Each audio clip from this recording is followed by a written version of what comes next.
और एक और बड़ी खबर आई जहां इजरायल के प्रधानमंत्री बेंजामिन नेतन्याहू को जो बाइडेन की सलाह को लेकर खबर है क्योंकि बाइडेन ने इजरायल को लेबनान पर हमले ना करने की सलाह दी है।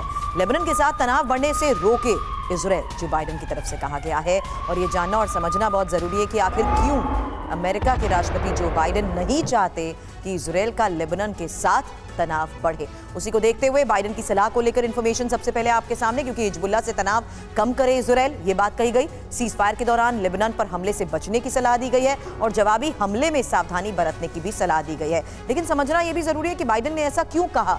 टाइमिंग इंपॉर्टेंट हो जाती है क्योंकि अमेरिका गाजा से बाहर युद्ध के पक्ष में नहीं है।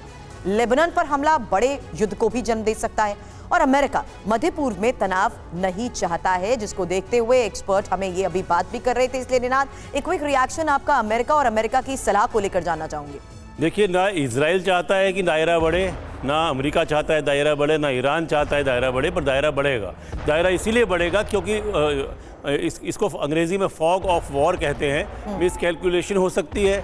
हो सकता है कि हिजबुल्लाह, जैसे अभी आप उनकी ब्रिगेड की बात कर रहे थे, वो एक भाले की नोक है। 22,000 सोल्जर्स हैं जो इतने अच्छी तरह वेल आर्म्ड है। अभी तक हिजबुल्लाह ने क्रॉस बॉर्डर ऑपरेशन नहीं किए इतने ज़्यादा, तो अगर वो करते हैं तो कैसे इजराइल रिस्पॉन्ड करेगा। अगर वो नहीं करते हैं तो हो सकता है इजराइल उन्हें डिस्ट्रॉय कर दे एयर अटैक से। तो इतने सारे पहलू एक बार वॉर शुरू होता है तो खुल जाते हैं कि दायरा बढ़ना करीबन तय होता है। दायरा सिर्फ एक तरीके से नहीं बढ़ सकता, जिसको डिप्लोमेटिक ऑफेंसिव। अगर हर कंट्री अपनी कूटनीति को पहले रखता है और युद्ध नीति को पीछे रखता है, वो मेरे को लगता है होने नहीं वाला। और इस वक्त बहुत खतरनाक दौर है। 2 हफ्ते 3 हफ्ते दिखाएंगे कि दायरा बढ़ेगा कि नहीं और इजराइल बाइडेन की ये बात मानेगा कि नहीं। देखिए, बाइडेन का इलेक्शन ईयर है।